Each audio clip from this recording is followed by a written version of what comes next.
Pourquoi ça n'arrive qu'à moi? C'est pas juste. Moi, j'abandonne. Une des décisions les plus importantes que vous puissiez prendre dans votre vie, peut-être la plus importante, c'est de savoir si vous vous considérez comme victime ou comme responsable de la réussite de votre vie.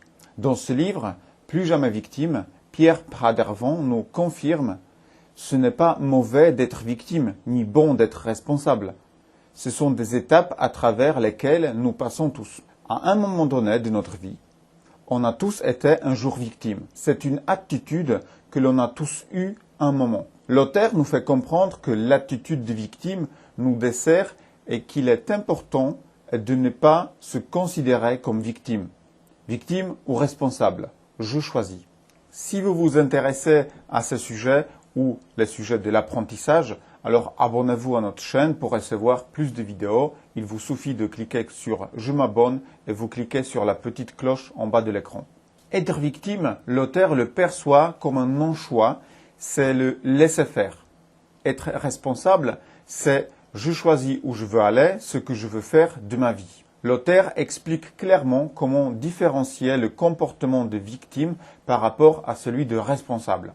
La victime ne fait que de coller des étiquettes, ce qui bloque toute évolution de sa personne. Des étiquettes du genre « c'est pas pour moi »,« je suis trop vieux »,« je suis trop gros », etc. Bref, que du négatif. Et tout ceci ne sont que des excuses. Et que se passerait-il dans votre existence si vous ne vous considérez plus jamais comme victime? La vie est une école. Les difficultés sont les maîtres. C'est-à-dire que les difficultés nous apprennent les choses.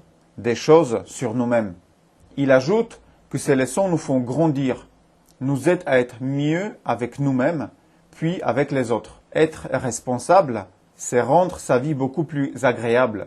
Alors, challengez-vous, ne soyez plus victime. Quoi faire donc pour ne plus être victime? C'est d'abord être présent dans ce qu'on fait. C'est justement ne plus être victime.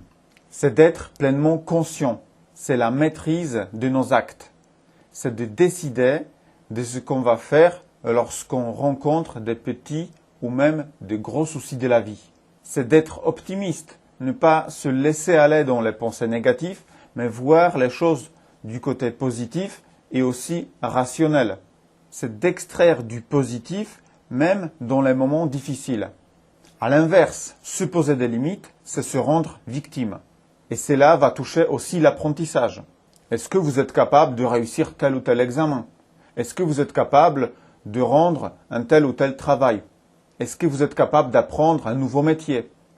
Est-ce que vous êtes capable d'apprendre de nouvelles choses, de nouvelles compétences?